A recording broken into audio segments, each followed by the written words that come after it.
Good morning, everybody. We are live here from the birdhouse. It is already the end of November. And so today we're giving you an update on some of the different birds people are seeing in the area, including in backyards. As always, we love to know what kind of things you're seeing. If you have any sightings, you can throw those in the comments. If you have questions, you can put them in there too, or feel free to just say hi. So we'll get started. First of all, Thanksgiving is pretty late this year, and that isn't until Thursday. So Thursday, the 28th, which is super, super late. Usually it's earlier, but after Thanksgiving, of course, is Black Friday and then Small Business Saturday. So if you are in the Rochester area, or even if you're not, make sure to check us out this weekend. We will have some in-person specials on Friday and Saturday while supplies last. You can always buy things online on our website, which is thebirdhouseny.com. We're adding some new holiday things to the website as we speak. So if you are on our mailing list or on our email list, keep your eyes open for what those specials will be. We are working on arranging a whole bunch of different stuff for those right now. So I hope everybody has a happy Thanksgiving planned, and we've got lots of things planned here for this weekend and for the holiday season in general, including this weekend. We also have our holiday open house. We do it 2 weekends. So we'll have drinks, we'll have snacks, we'll have some food all out for everybody. So that is going to be both Saturday and Sunday. And then we'll also have some Black Friday deals going on as well. So we've got a busy weekend here at the store. But we've had a bunch of photos sent in over the past few weeks. So I thought I would share with you some of those. And there's a lot of different bird diversity that is going on out in our area, and probably yours as well. It's not as crazy as it is during spring migration, but fall migration does bring in some fun and different birds. Nuthatches. So here's a new photo that was sent in by Mark J of a white-breasted nuthatch. White-breasted nuthatches are here all year round. It looks like this one has a little seed or a little berry in its bill. They will come to feeders pretty readily. They love sunflower seeds, sunflower hearts, peanut pickouts, peanuts in the shell. So if you're looking to attract the nuthatches, if you've got a seed feeder, they'll come to those. They'll also come to suet feeders. Then there's also the red-breasted nuthatch. So white-breasted nuthatch are the more common of the two, but red-breasted nuthatch do come around, especially more in the winter months. They're more common here in the winter than in the spring and summer. And they'll come to the same kind of feeders as the white-breasted nuthatch, but then they also love our finch favorite blend. So this is a picture here sent in by Bob of a red-breasted nuthatch coming to our finch favorite blend, which is a mix of Niger seed and ground up sunflower hearts. So the nuthatches definitely like those sunflower hearts. So if you're able to add some of those to your mix of foods, keep an eye out for these little nuthatches. So there are 2 different species that we have here in Western New York. Depending on where you are in the country, there are different types. There's a brown-headed nuthatch, there's a pygmy nuthatch. So you might have some different species where you are, but they'll come to the same types of seeds and same types of bird feeders, as I mentioned. If you've got your Niger feeder out, or your feeder with our finch favorite blend in it, also be on the lookout for pine siskin. They love coming to the Niger feeders. And of course, look for the dark-eyed juncos. Dark-eyed juncos are definitely back. I've been seeing a whole bunch of them around. They will come to feeders. They'll feed underneath your feeders. And they have their gray body with a white belly, the little pink bill, and when they fly away, you can see their tail feathers have these 2 bright white stripes on either side, so they're really easy to ID that way. So dark-eyed juncos are definitely around, and you're most likely to see them underneath your feeders. They'll clean up all the little seeds that might have gotten thrown on the ground. A couple other types of birds to look at underneath your feeders are going to be birds like the white-throated sparrow. Also, there's white-crowned sparrow. So they both will be often found underneath feeders, but they will come to tray feeders. They'll come to hopper feeders. So you can get them coming to bird feeders as well. And then kinglets, be on the lookout for different kinglets. This isn't the type of bird that's necessarily going to come to a feeder, but you might see them if you've got your plants. If you haven't chopped all your plants down, they'll eat from the seed heads of your tall plants and grasses that you might have growing in your garden. You might also see them bopping around in trees or in bushes. We have the golden crown kinglet and also the ruby crown kinglet, with the ruby crown kinglet being the more common of the two for your backyard, I would say. So two of them are definitely around in the area now too. But what we've gotten lots of reports on over the past couple weeks and continue every day to get more and more reports on are the birds of prey visiting people's yards. So I know we've talked about this before, but it's definitely worth talking about again. The two most common birds of prey you're likely to see in your backyard coming to your bird feeders or going after the birds at your feeders are going to be the Cooper's hawk and the sharp-shinned hawk, with Cooper's hawks being the more common of the two.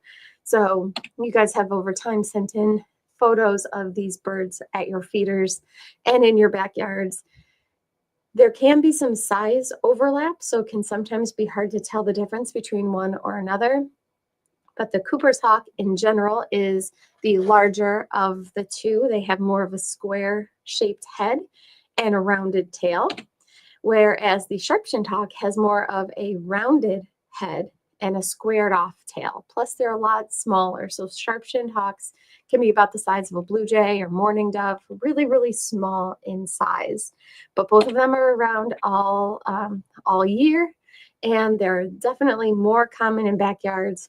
Once the temperature drops and food is a little bit more scarce for them, they will come to bird feeders to try to not eat the seeds, but eat the birds that are coming to eat the seeds at the feeders. So there's not really much you can do to keep them away. The best thing you can do is, if you are having them come to your feeders and you don't want them in your yard, is to take your feeders down for a few days, or let the seed run out in the feeders. The birds will kind of scatter around and go elsewhere. So will the birds of prey. And after several days, you can put the seed back out, and you might get the birds of prey coming back, but usually takes a little bit of time for them to come back. So that's really all you can do. But keep in mind, they are an important part of the food web too. So they are they're native birds. They need to eat too, and they're very gorgeous, but it can be kind of brutal to see them going after the birds, your songbirds in the backyard. So I do understand that. As far as some photos being sent in, we've got lots of fun photos that have been sent in by Mark, a bunch of them from Montezuma. And there was a big, big group of sandhill cranes reported at Montezuma over the past couple of weeks, just at the visitor center. And he sent in this photo that says about 50 sandhill cranes at Montezuma at the visitor center. And then this is a cool photo too. Looks like in the same group of these sandhill cranes, he says the buck was going back and forth too. So not only were there a whole bunch of sandhill cranes, but there was a nice buck there as well, over by the visitor center over at Montezuma National Wildlife Refuge. And then this is a picture of a sandhill crane in flight. And sandhill cranes are, they kind of look similar to a heron, but they're a little bit bigger. And they're becoming increasingly more common over in Montezuma. I used to never see them there maybe 10, 12 years ago, but they are becoming more and more common. So really cool thing to see over there. Some sandhill cranes. And then there's lots and lots and lots of ducks. And so he sent in this photo, lots and lots of ducks out there all over the main pool. And he listed some of those ducks that are in this group, this big raft of ducks. Some canvasback, redhead, American widgeon, pintails, coots. So a whole nice big group of different ducks. I zoomed in on this photo a little bit, and if you squint, you might be able to make out some of the different ducks that are in there, but I thought we could go We can scroll through and see some of them a little bit more in detail. So if you're by any kind of body of water right now, you might see some of these ducks. So if you're along the lake, if you're along any kind of marsh, or even if it's a wide enough or large enough pond, you might see some of these ducks here, like northern pintail, and the male have those long tail feathers. Here's a picture of an American widgeon that is in flight.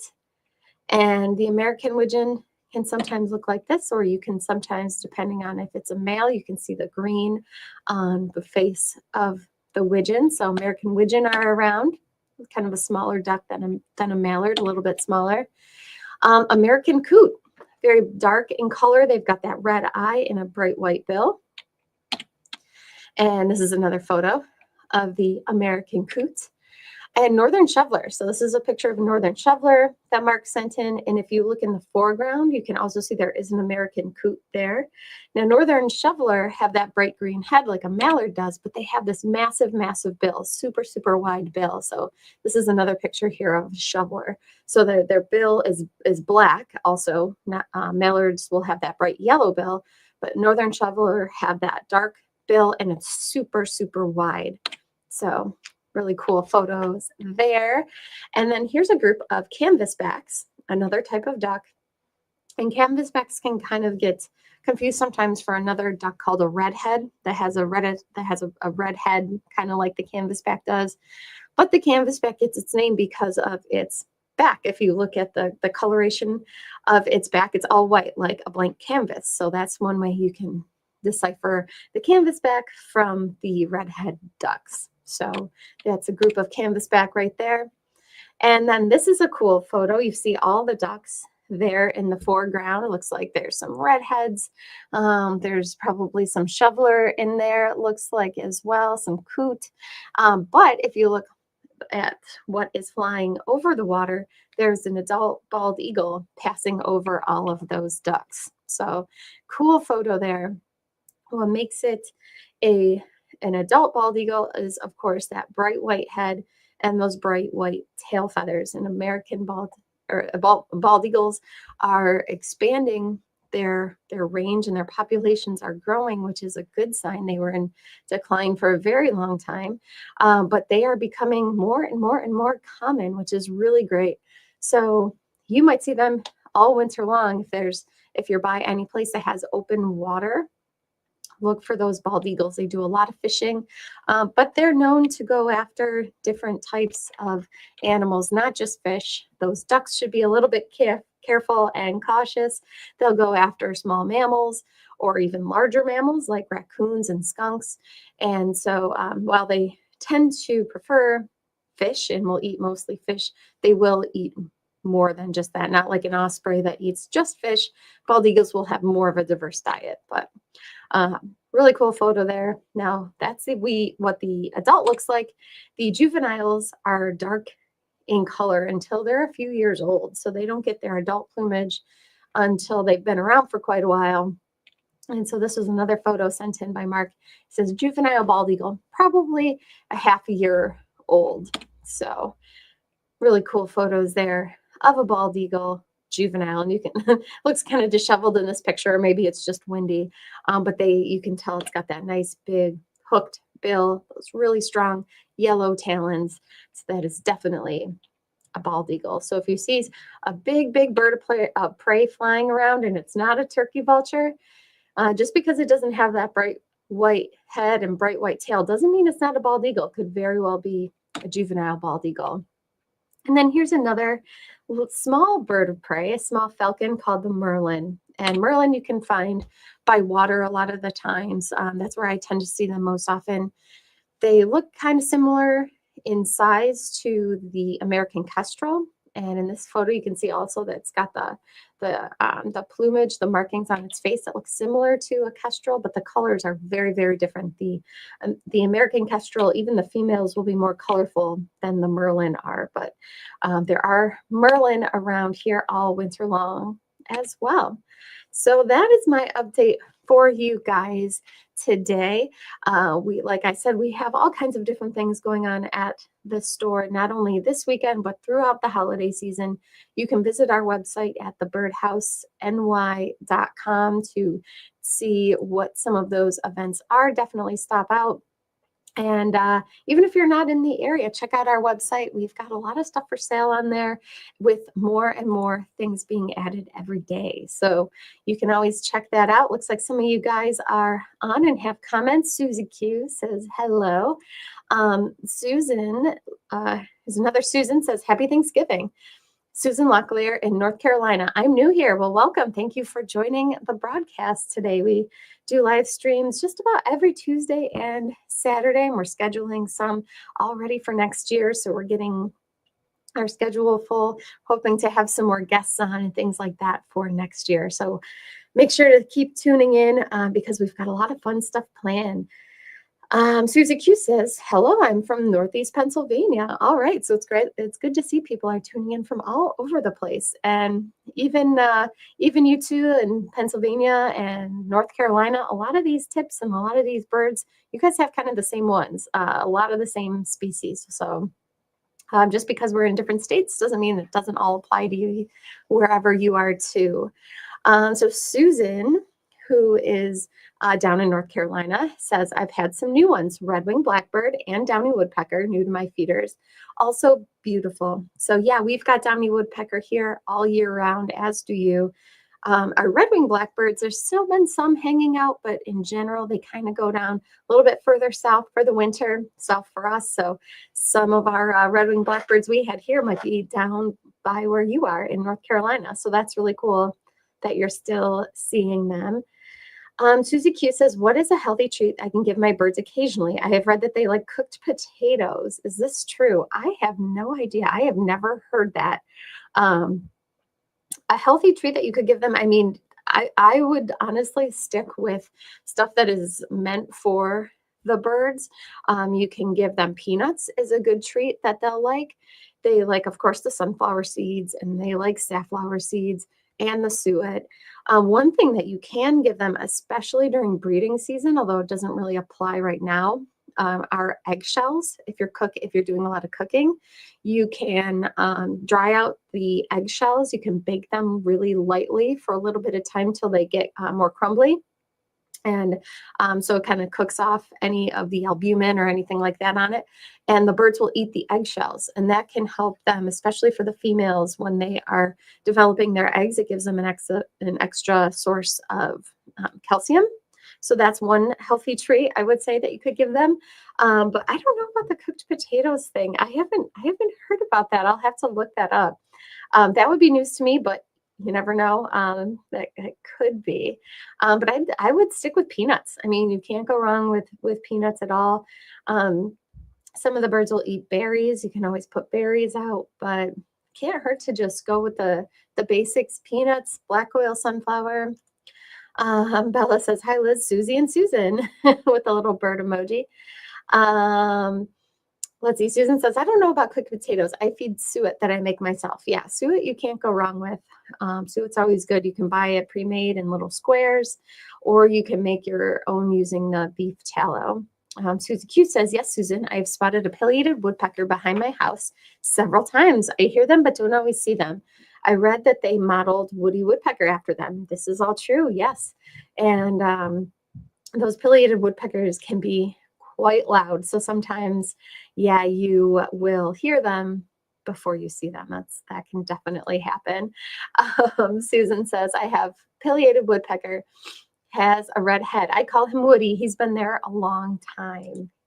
Pileateds are so beautiful. Yeah, pileateds are fabulous woodpeckers, the biggest woodpeckers that we have here in North America now. And if you want to attract more pileated woodpeckers, the best thing you can do is put out what's called a paddle tail suet feeder. So it's your typical suet feeder cage, and then it has a projection on the bottom so the birds can cling onto the suet cage, and then they can prop themselves up on that paddle tail. And the pileated woodpeckers are so big, that can really help them stay upright when they're feeding. And you might find that you'll get more woodpeckers that way if you put out a paddle tail suet feeder. Susie Q says they are intimidating looking. Yeah, they look very prehistoric. That is for sure. Let's see. Ed is on and said last Saturday, a flock of about 15 wild turkeys decided it would be appropriate to parade past our living room window. They were in no hurry, majestically strutting, browsing on the grasses en route to their secret destination. A few of them were quite large, easily 15 plus pounds. Wow, how cool is that? Perfectly fitting for the fall and for Thanksgiving, whole bunch of wild turkeys strutting around there by Ed's place. And Bella says, saw my first bald eagle nesting by the Great South Bay this summer. Awesome. Hopefully there's going to be many more. More and more and more nests and nesting pairs are popping up all over the place. So if you've never seen one before, odds are over the next few years, you will be able to see one. If you're kind of wondering where to go to see bald eagles in your area, you can always use the eBird website or the eBird app. You can look up species and it'll show you where they've been seen and when the last time they were seen. So that's a really good resource if you're looking for a specific type of bird. So I know people use it a lot to see things like snowy owls or short-eared owls or just any kind of rare birds or seasonal birds that might be coming through. Susie Q says, my golden retriever came into the house with tuff all over its head and I couldn't figure it out. It was warm out and my homemade suet was was dripping and he was licking it up off the ground. That sounds about right. That sounds about right. I switched to mostly Shella seed because I've got dogs that'll do the same thing. They'll go after whatever food is out there for them. Bella says another satisfied customer. Yes, you have to be careful. You might get the flying animals that are eating it and also the ones on the ground. Susan said, enjoyed this. Stork is on saying, hello, everybody. Susan is saying, I put my suet cage on the side of trees and they can roost there while eating instead of flapping their wings. Great idea. Same idea on the side of the tree. That'll give them the stability that they need so they're not flapping around.